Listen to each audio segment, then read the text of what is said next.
Brought to you from Melbourne, Australia, this is the Badminton Podcast, a community for badminton players by badminton players, where we talk badminton, celebrate local heroes, interview players from all walks of life, and push you to grow as a player and a person. Introducing your hosts, Jeff and Henry. Hello and welcome to the Badminton Podcast. My name is Henry. And my name's Jeff. And we're the creators of Volant Wear, the brand that offers the most versatile badminton apparel you'll ever own. And not only do we love badminton, we love the badminton community and everyone in it, their experiences and what they have to offer. And today we have a very special guest on the podcast, so thank you for joining us. Our special guest on the podcast today is from all the way in the United States of America. We haven't had any guests from that continent yet, so we're really excited that she's on. The imposter syndrome, it's essentially when somebody who's really high achieving has this sort of internalized fear that they're going to be found out to be a fraud. And what I mean by this is despite someone's hard work or talent, that they continually feel like they're no better than the people around them or that they're actually far worse than them. And her name's Mia. Mia is a current master's student at the University of Illinois at Urbana-Champaign in the United States. She's a current member of her school's intercollegiate badminton team. And on the team, she is one of the main coordinators for traveling to tournaments around the Midwestern region of the US. Recently, she just competed in the Chicago Open and won first place at the Midwestern Conference of the Yonex Eastern Collegiate Team Badminton Championships. That was a huge mouthful there, but welcome onto the show, Mia. Thank you for having me. I almost stuffed that up then. I've been practicing it for the last 5 minutes and I just almost stuffed it up. So Bit of a tongue twister. Well, you got it. So why is the name so long? I don't know how to answer that other than that's how the original conference name was. So Mia, your badminton story is a very interesting one because we've had a little bit of a conversation about this. Would you mind just starting off just so that you can just basically tell the listeners actually what you're about and how your badminton journey started? Yeah, sure. So I first picked up a racket when I was 16 years old, right before my high school's badminton tryouts. And I had gotten started because my best friend had been training in badminton for a couple of years before me. And I wanted to figure out a way how to spend more time with her after school. So at tryouts, I managed to make it onto the junior varsity team. And from there, I got onto varsity the following year. And then from there, I went on to state championships and continued to improve ever since then. So Mia, just to recap there, you had never played badminton before and you tried out for the team without any experience and you made it onto the team. Yes, that is correct. Except I did hit around a couple of times before that, but otherwise I had had no training prior. That's awesome. Wow, that's awesome. Yeah. Did you, other than your friend, did you have any other people in your life that were connected to badminton in any way? So at the time, I had a couple of friends who their family played badminton, like their parents, fathers, so they always took them to badminton gyms and whatnot, but I've never really gotten a chance to go with them to play. Yeah, and so in the States, or the Midwest part of the States, what is badminton participation like? What's the go as far as badminton is concerned over there? Well, for the majority of the population in the Midwest, badminton is largely non-existent. Whenever I tell people that I play badminton, they either have no idea what it is or some do, but they assume it's that one backyard game that you play at a summer barbecue or something. But in terms of those who do know what it is, we have a total of 5 badminton gyms in the Midwest, but 4 of them are clustered around Chicago. Sure. And Mia, just for the people who don't know the US geography that well, which is myself, like I've been to Chicago, but what constitutes as the Midwest? So the Midwest is a large area that is about the size of Queensland. Oh, wow. In Australia. Yep. And it extends from, I would want to say the states around Minnesota all the way down to possibly Kentucky. And as you can imagine, having all the badminton gyms clustered around a single city, not many people have access to badminton, if not at all. Oh, yeah. And your reference to Queensland there is really interesting because you spent some time in Australia, right? Mm-hmm. I studied abroad in Western Australia for 1 semester during my undergraduate degree. Cool. And there was no badminton there. There's a few badminton stadiums in Western Australia. Were you in Perth itself? Yes, I was in Perth. And did you play any badminton in Western Australia then? Yeah, so I got to play with several players that were there at UWA. But other than that, I didn't find any sort of badminton community outside of the school. So from the time you first picked up your racket when you were 16 to now when you're still playing and you're playing in the Midwestern Conference for Yonex Eastern Collegiate Team Badminton Championships, what has kept you in the game? Has it been the sport itself, the competition and the vibes of competing, or more the friendships and the bonds that you've made? For me, it's more so the latter. I think the thing that always brings me back to badminton is the community. Like in high school, when I was playing on my team, my main friend group ended up being the badminton team. So it was always a lot of fun to train together, compete together, and we were all really spirited at school games and had some shared experiences with our coach's crazy ab routines, and we made many different memories together. This also was similar to my experience in college because I ended up befriending my team there as well. And we also were able to travel to many different tournaments together. We had different socials and we just spent a lot of time together in general at practice. So no matter where I went, badminton was always my base home group, no matter what city I've been in.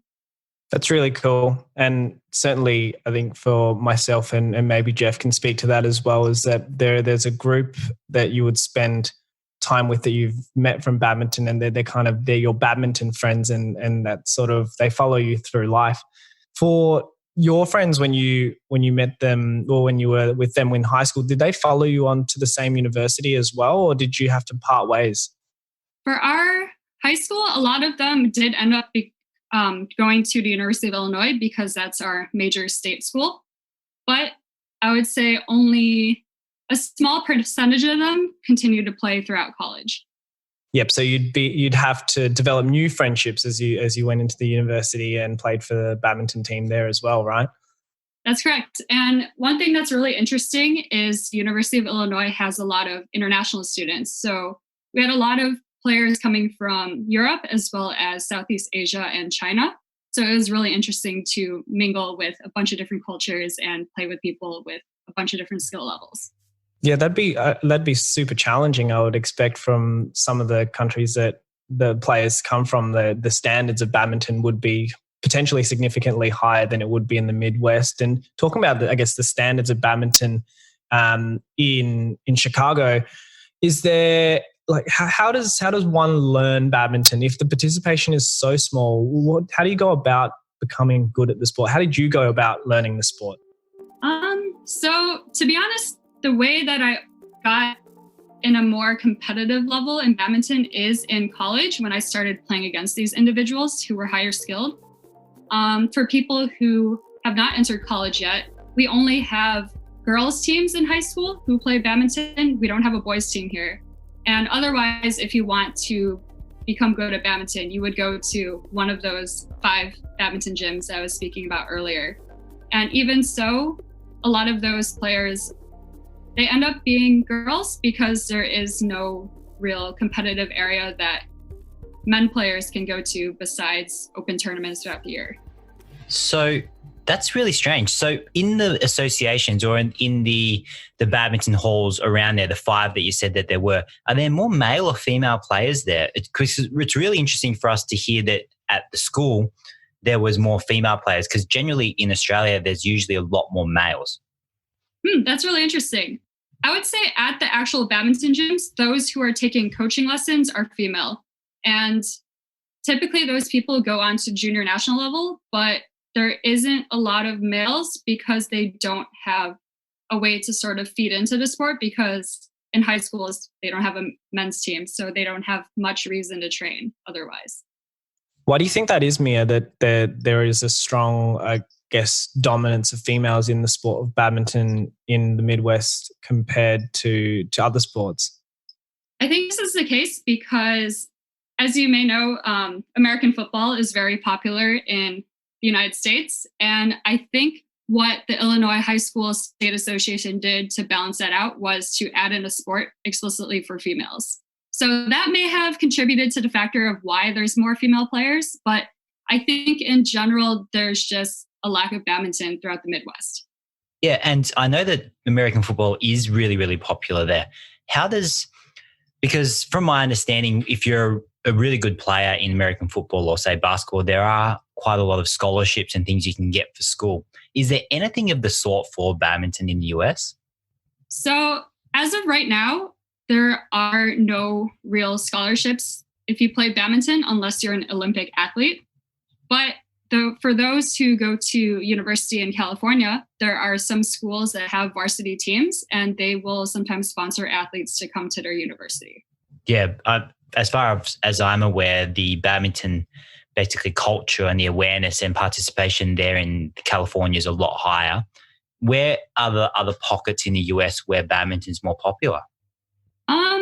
With the conference that I described earlier, the Eastern Collegiate Team Badminton Championships, there's very large pockets of teams in East Coast cities like Boston and New York. So there's a higher level of talent over there. And I would say that for those who go on to the junior national team, they constitute a fourth of that population. And the rest would be from the West Coast? Yeah, so the other 3/4 would be California because they're the factory of all the best players in the United States, essentially. Do you think that's because California is so close or close-ish to Asia? That's what I think so. I think given the geography of the United States and the history, there's just higher levels of Asian populations on both the West Coast and California and also on the East Coast. So maybe that's connected. I'm not quite sure. And so if I was a badminton player hoping to get good at badminton in the US, I would either go right to the East or right to the West. Yeah, it seems that way.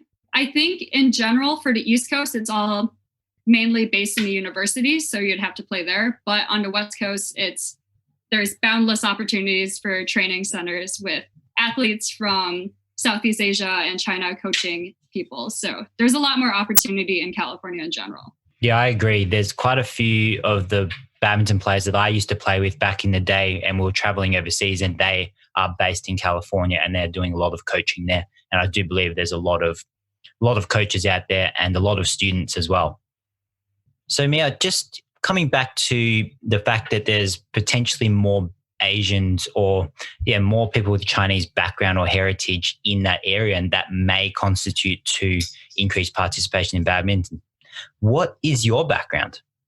So I am actually half Chinese and half Swedish. So I sort of blend into the Asian community, but at times I don't. So you're kind of a mix between. Yeah, basically, just like my mix. So when it benefits you to be Asian, you will say you're Asian, and when it benefits you to be Swedish, you'll be Swedish. Is that how it works? I would say so, but I can't really escape my cultural heritage in a way. So I find myself hanging out with a lot of Asians, and maybe that is why I got into badminton in the first place. Yeah, I find it quite interesting how when you do see, I guess, Eurasians, sort of Caucasian/Asian people, they either swing one way or the other. Mm-hmm. I think that's the case. It really depends on who the more influential figure is in the family, because I know a lot of half Asians who don't know anything about their language or culture because their Asian parent just wants them to blend into society. But fortunately, for my case, my mom was the primary one to raise me. So I am very in tune with sort of my Chinese side, and I can speak Chinese fluently. Oh, great. That's a lot better than me because I can't. I wish I could, but I can't. You guys should try have a conversation, just a brief one for the podcast listeners. I think they'd get a lot of value out of that. Out of what? Me trying to speak Chinese? Yeah. No. I think you can, Henry, right? You can speak a lot more than me. No, I wouldn't call mine speaking either.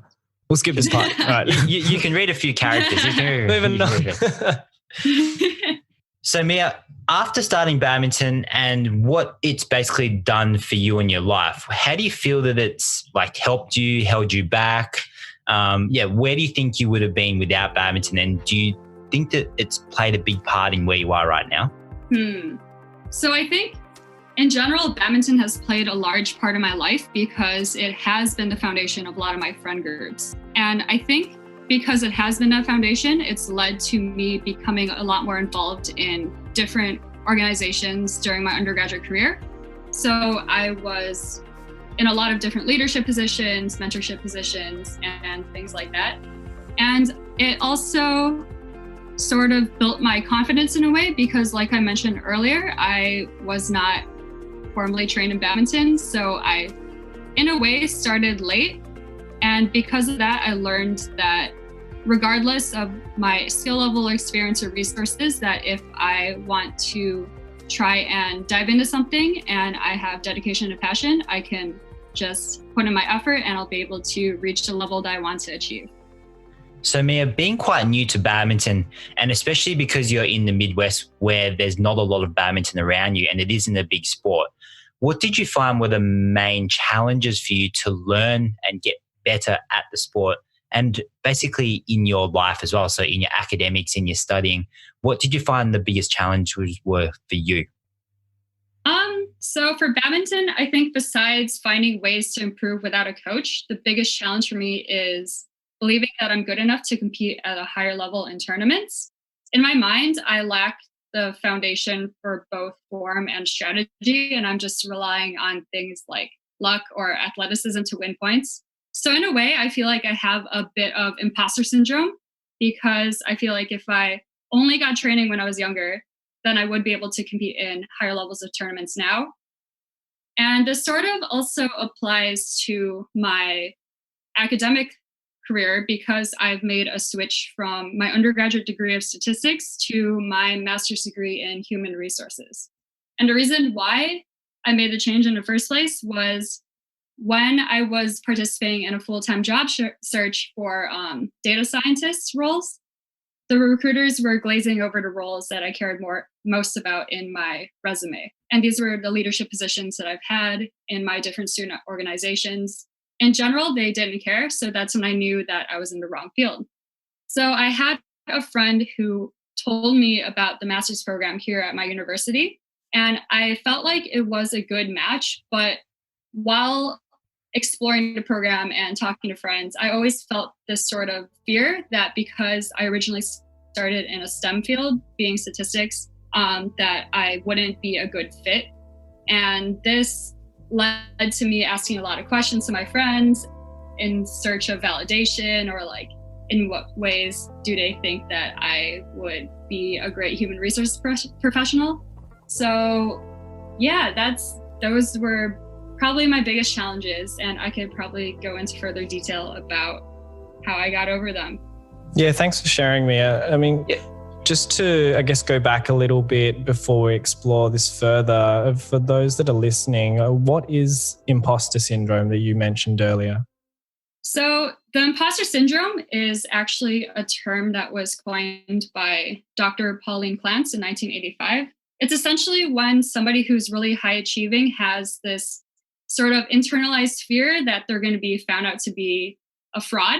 And what I mean by this is despite someone's hard work or talent, that they continually feel like they're no better than the people around them, or that they're actually far worse than them. And I think it's actually pretty common in most people. For the majority of the population, I would say 70%, it's said that everybody will experience it at least once in their life. And this is something that you've battled with as a badminton player, and when you switched from your undergrad statistics background to pursuing a human resources education? Yeah, totally. I think both of those experiences, the root of it is because I didn't start in those when I was younger or earlier in my career. So that's why I have these super strong feelings of imposterism, and that I had to sort of check myself in claiming that I'm either a human resources professional or a badminton player because I don't have the same qualifications as other people. Is that something that you continue to battle now, or is that something that you've managed to overcome over a period of time now? I guess for badminton, I was able to get over these feelings because of a mentor that I had at the beginning of this year. So I had this one friend, his name is Jing Hao, and he was from Singapore, and he was my previous mixed partner, right? So when we were playing in tournaments together or at practice, one thing that he did that really helped me was he actually took the time to teach me new skills or correct my form whenever he had the opportunity to. And overall, he was super encouraging, and he gave me the confidence that I needed to continue to improve. And this was after 8 years of already playing. So he really motivated me to change. And I guess I'm still sort of finding my way in the human resources field because I am still quite new. I haven't started officially working yet. But in general, I've been able to get over it by talking to the mentees that I've had in my previous organizations. And they've all thought that I'm a great fit for the field. But one thing that really changed my perspective on things is that this one girl, she told me that I should just be applying to the program when I was applying at the time, or entering the field with the mindset that I shouldn't care about what other people think and that I'm passionate about human resources. And with her saying that, I'm trying to keep that in the back of my mind as I enter the workplace, but I'm super excited and I feel like that I'll do great. It certainly sounds like something that you're really energized about, Mia, and I'm glad that this is a direction that you've headed in, and I hope that you can, I guess, overcome that imposter syndrome in the future as well. Because I know, I guess for me personally, I would have suffered from that kind of feeling in the past as well, and it's probably something that will come and go in waves. But yeah, I really do hope that it's something that you can overcome truly in the future as well.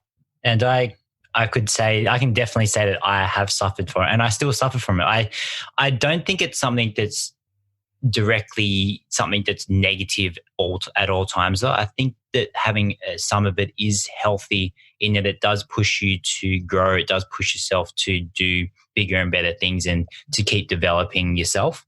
I would definitely say that mine comes and goes at this stage. And Mia, as you said, sometimes you just need someone to just push you back in the right direction, set you back on the right course, or get you thinking about something in a slightly different way or perspective. And that can drastically change things, as you basically said, for your mentor and the mentees that you had. How important did you feel that was for you to have that just little nudge?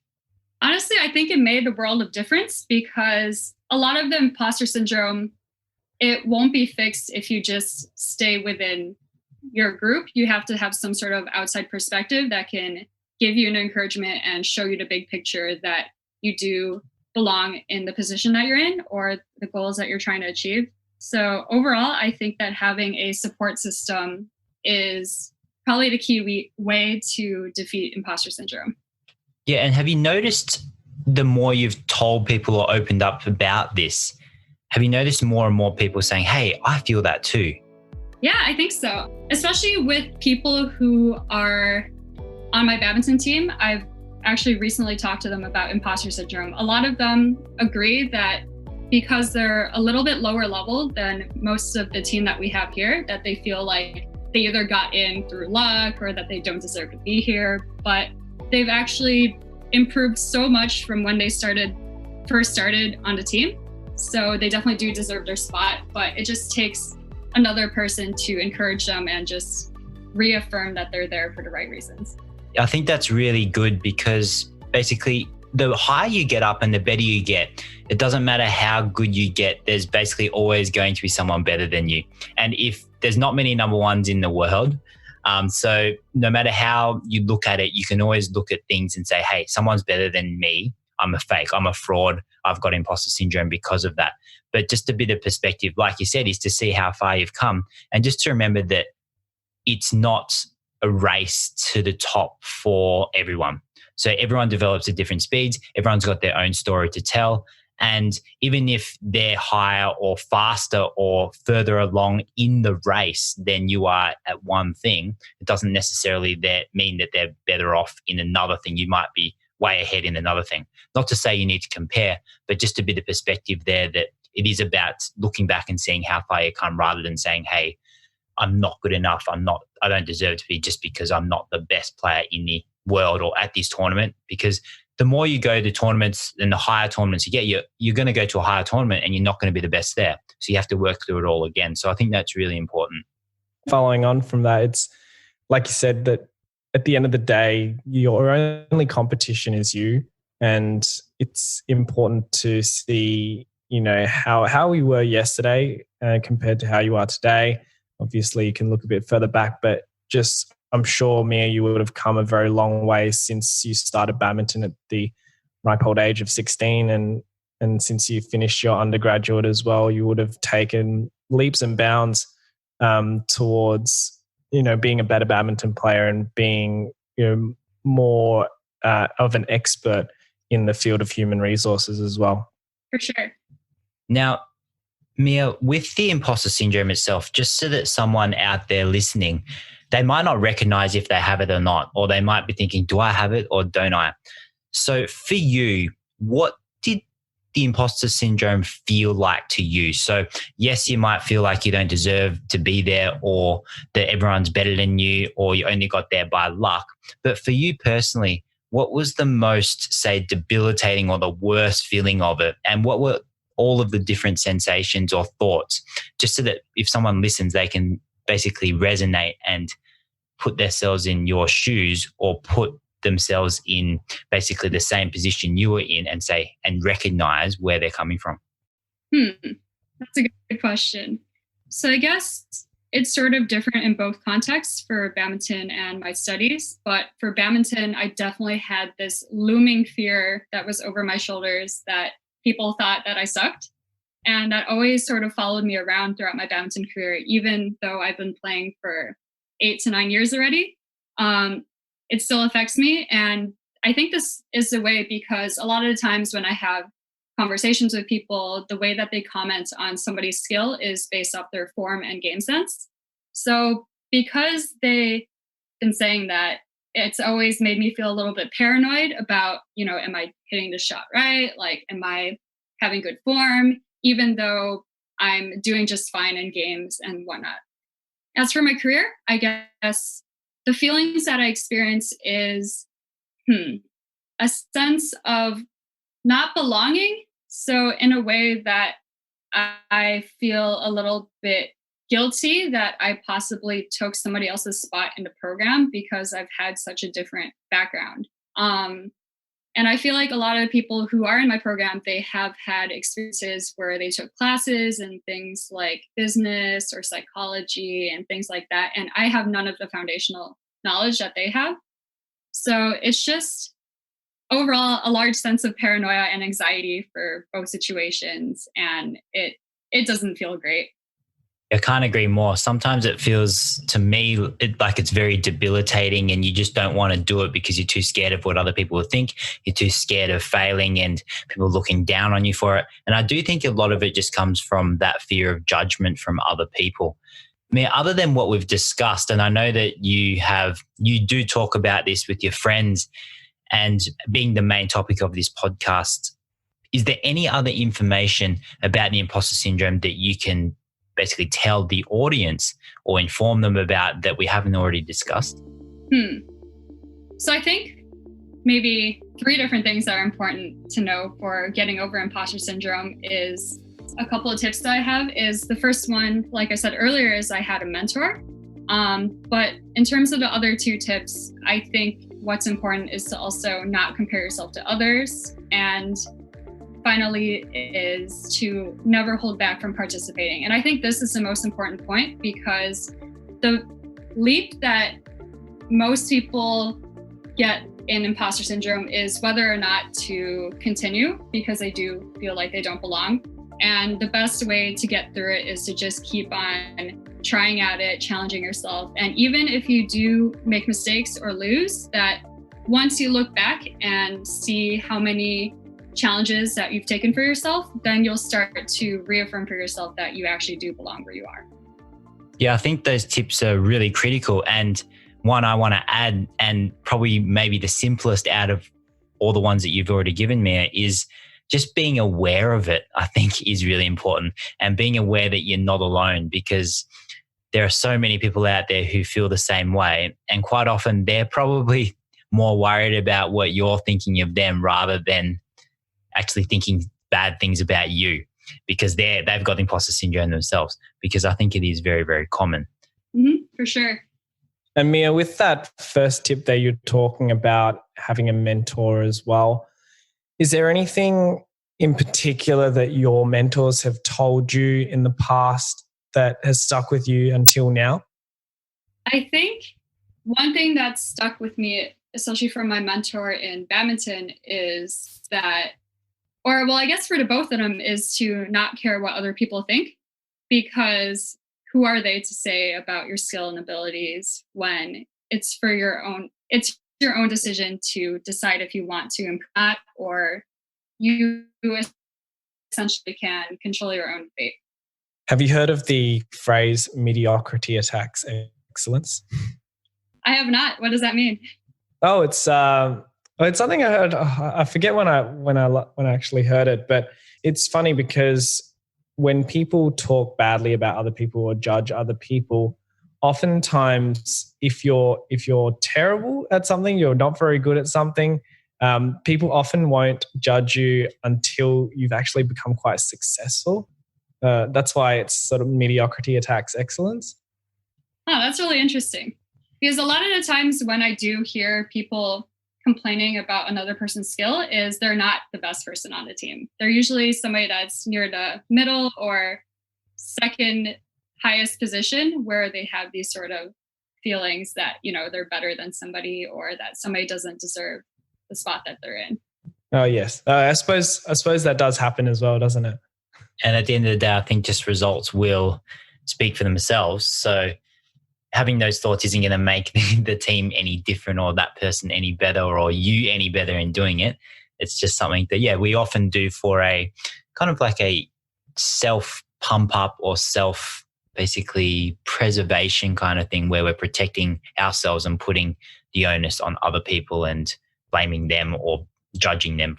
I guess that's when you ask the question. I mean, I don't know if this happens, but if you are the one dishing out the bad comments, you ask yourself, is that comment for them or is that comment for you? And if you do think it's for them, if you actually do think it's for them, then what gain do you have from it? Because potentially you're asking it. Because if you're asking it from a different light, you're asking it in kindness, and you're thinking, hey, how can we actually make this person better? Then it's completely different to the way that you'd ask if you're actually trying to make yourself feel better. So potentially, even if you've said, yes, it is for them, potentially asking what the root or the deeper reason is for it. So Mia, after starting badminton, after playing for this long, after dealing with the imposter syndrome and changing fields into HR, what do you feel have been the main things that you've learned in this process? So if it's something you've already said, we don't have to repeat that, but is there anything additional that you've really learned about yourself, or you've learned about the process that could help someone listening to this podcast? I feel like I've said most of the things already that I've learned about imposter syndrome, but I think one key takeaway is that everybody's sort of gripe or the way that they handle imposter syndrome is going to look very different from each other. So it's important to look inward and sort of deal with any feelings that you have of imposterism in whatever way fits your situation best. And I suppose from my perspective, and I guess having a chat today about imposter syndrome, is that it appears that growth is what helps us tackle imposter syndrome. And I kind of want to sort of finish off by asking, what have you learned from badminton? Like you've learned perseverance, you've learned that you've had to deal with imposter syndrome and how to combat that through various means. But what have you learned in badminton in the last years? Have you learned a particular type of shot, how to hit that better? Have you improved your footwork in the last year? Yeah, so in the past year, for badminton, one thing that I've learned is basically more game sense and predicting shots. And a lot of the other ways that I've improved, in particular, ever since my mentor left, is I kept a journal of things that I wanted to work on every practice. And in this journal, I always have 2 to 3 goals, and I always evaluate afterward if I met them or not. And I supplement this by looking at YouTube videos. YouTube videos really do have an excellent source of information, especially if you don't have any coaches in your area or any means where somebody can teach you to be better. There's so many great resources online, so it's always worth a shot to check out there. As for my studies in human resources, what I've learned is there's a lot more to human resources than people tend to know about. So it's always worth having a conversation with either, your human resource professional at work or things like that, because they deal with a lot of things other than, hiring and firing people. They deal with compensation, sometimes lawsuits, different labor disputes, employee engagement, and a lot of business strategy. So which part of human resources do you find the most interesting for you that do you want to specialize in a certain area of that, or do you find something more intriguing? Because I'm still quite new to human resources, I'm really excited to start my upcoming role because it's more of a generalist position. So I'm going to be touching into essentially every function of human resources. But I think what I have been leaning towards is employee engagement, which is essentially how do you best utilize your employees and motivate them to achieve higher performance. That's awesome. I love that kind of topic. It's not something that's really, I don't think it's an easy thing to accomplish, but I think once you nail that kind of alignment of the team, then a lot of great things can happen. So that's really cool that you're getting into that, because I feel that if you can motivate and inspire, then it's such a satisfying role for you to play in that team as well. Right, for sure. And from the badminton point of view, I love the fact that you are journaling and writing down your goals, because a lot of people will go into training and they will just basically say, hey, the coach will decide what I'm doing today, which is some part true, and that is the coach's responsibility. But there are still so many things that a player can do individually to actually make sure that they're getting the best out of their training. And that is having a goal for each session and writing down 2 or 3 things, 1 or 2 or 3 things, doesn't have to be many things, and just having that focus. Because regardless of what drills or what training you do that the coach tells you to do or prescribes you, you can still focus on certain things in it. So you can still focus on certain footwork, you can still focus on different racket position. You can still focus on tactically where you anticipate the shovel coming, even if you're doing your routine, because badminton is such an all-rounded game that there are so many aspects that you can work on. So I really like the fact that you do that. And anyone listening, I think even if you do have better access to a coach than Mia does, and you don't have to rely so much on YouTube videos, then I think you'll get a lot more from training when you have that clear intention of each session. So Mia, is there anything else that you want to add before we start wrapping up for this episode? So before we end the episode, I actually want to take the opportunity to ask you guys questions, if that's all right. Ask us questions. Yeah, go for it. You can ask Jeff though. So Mia's playing the host now. Yeah, role reversal. Role reversal. Okay. So, welcome to the... Yeah, do you want to do the intro, Mia? Right. Welcome to the Badminton podcast. Right. I'll just take over the show now. So I guess my question in general is, how would you guys recommend that players get better without a coach? Is there anything that I could be doing other than looking at YouTube videos and journaling, or any specific drills that really help with all players or anything like that? Henry? Do you want to go first, Jeff? That's a very broad question in itself, just because there's so many things to work on. I think that if you don't have access to anyone, then videos are the very next thing. So the more and more you watch videos, the more you can copy. And even if you're not say, consciously copying, there will be a part of you that will kind of subconsciously copy.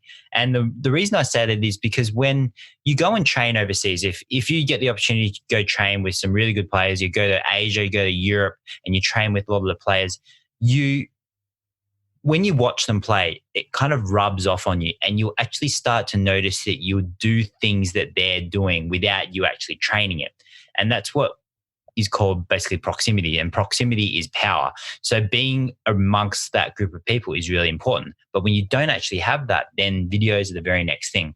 So what I'd encourage you to do is definitely look at certain technical videos where you can learn about certain techniques, certain strokes, different shots, but also look at full matches and watch the top players play their full matches, because you'll notice that when they play, you'll start to notice things. You might not be looking specifically at a certain technique or learning a particular thing, but you can pick up on a lot of other things. And if not, a lot of it will just rub onto you as well. So I think that's the main thing, is to use what you've got, which is videos, and YouTube has a lot of videos on there. The second thing for me would probably be around footwork. I'm a real narc with footwork, especially when I'm training, and the importance of it. And I challenge you to say, look at a video and look at a top player, and don't watch the match, even though the match is really fun to watch, but literally just watch one player's footwork and see how they move, see the direction of their feet, see how they're jumping out to the side, how they're recovering, and all of those things, because I think you can learn a lot from it. And then from there, it is something that is pretty repetitive, where you just need to repeat the footwork until it becomes natural, and rather than steps, it becomes very flowing like a dance, and it becomes very rhythmic in itself, because when you've got lots of rhythm and you're on time with the shuttle, then your efficiency will improve a lot and you won't expend as much energy. So they're probably my two things to recommend for people who can't really access coaches directly in improving their game. Oh, I shouldn't have picked second place. Did I steal it? Yep. What did I steal? I was gonna talk about footwork, but that's okay. I guess for me, what I found was, because like you, Mia, I started badminton fairly late. I started about 15, 16 as well, but I switched from tennis.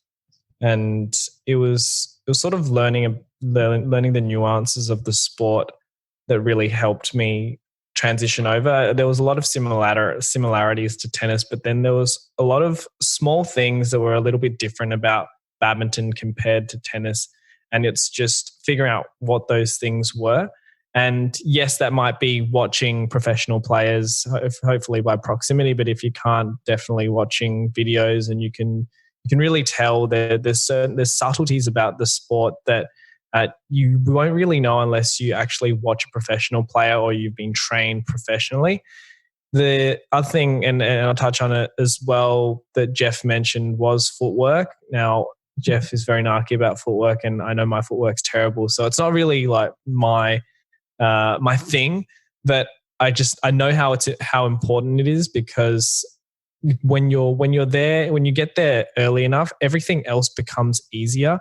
So as a new player, as a player wanting to improve, and say, for example, you're not a professional player, you're a beginner, intermediate, advanced player, I can almost guarantee that you could do something to improve your footwork. And I say that for myself as well. I know that I could continually just work on my footwork for pretty much the next 3 years of my life, and it wouldn't be perfect, but I would be so much better of a badminton player just because I can move to the shuttlecock faster.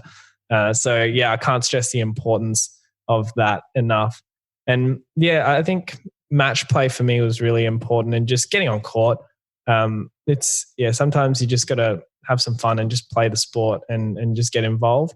What I really liked about what you do is journaling and actually having purposeful action and an intent when you do go to your trainings or whenever you're playing badminton, that is. And I think that might be important for other people as well, if they're wanting to get better without an access to a coach, just to have an objective when you're going. Even if you're playing socially, it could be, okay, today I want to work on my forehand drop shot across court. And that's the thing that I'm really trying to nail at this particular social session that I'm having with my friends. Yeah, so that's probably what I'll leave it at. Awesome. Thank you so much. I've actually picked up a lot of new advice from you guys. So thank you for sharing. Great. Any other questions, Mia, while you're still host? Yes. Oh, there is? There is. Okay. Well, just one curious question is, how have you guys seen community influence people in badminton? I think community is such a big thing because when I was in South Australia, so basically a small city called Adelaide, participation in badminton was pretty small. That's why I started playing tennis and didn't even know that badminton was badminton until I was 16. I was one of those people that you were referring to earlier in the podcast, Mia, where we're thinking, that's a picnic sport. That's not really a sport. I was one of those people. But now obviously I know and love the sport. But it took immersing myself in the badminton community to become a real badminton player. And without the communities, and these are the small clubs, the social clubs that a badminton lover has just formed out of their own interest, not for their own sort of monetary gain or profit or anything.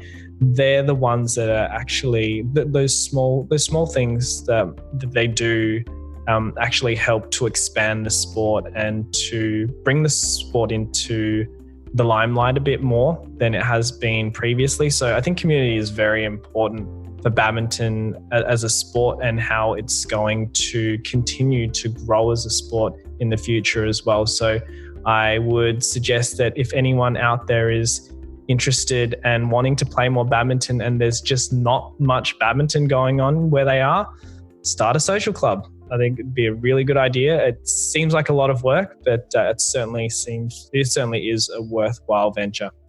Yeah, I completely agree with the importance of community. I've met basically some of my very closest friends through badminton, and Henry included. So the community part of it is really, really important. And I think that's what gets people coming back. So in order for us to make sure badminton gets the exposure and the participation that it actually deserves, we need to be forming these communities. And to be honest, that's why Henry and I started both Volantware as well as the Badminton podcast. And it is about the community. It is about bringing the people together who love the sport so that we can basically share our vision, we can have fun, we can enjoy each other's company, and we can also create this kind of basically a group of people that share the same vision and the love for the sport, but also be very inclusive as well. So if anyone does want to join, the community is welcoming to them. And that's basically what we're trying to do to build badminton up from, especially in Australia and the US, from a sport that is not very well recognized, doesn't get much TV time, sponsor funding, government funding, all that kind of stuff. And just trying to bring that up so that people can, from the outside, can look in and say, oh, well, look at those people, look at that community. They really love to play. They look like they're having a great time. And I want to be part of something like that because it looks like they're really caring and they really like each other and they love to play. So I think community for us, definitely here in Melbourne, Australia, is really important. And it is definitely growing here because there's so many new badminton clubs. And I hope to see that this will happen throughout Australia and throughout the world as well. Awesome. Thank you guys again for sharing. Community has always been really close to my heart, and that's why I keep coming back to badminton. And I think it's great that you guys are doing this podcast to sort of bridge the community across borders together and create a more unified community to spread the word of badminton per se.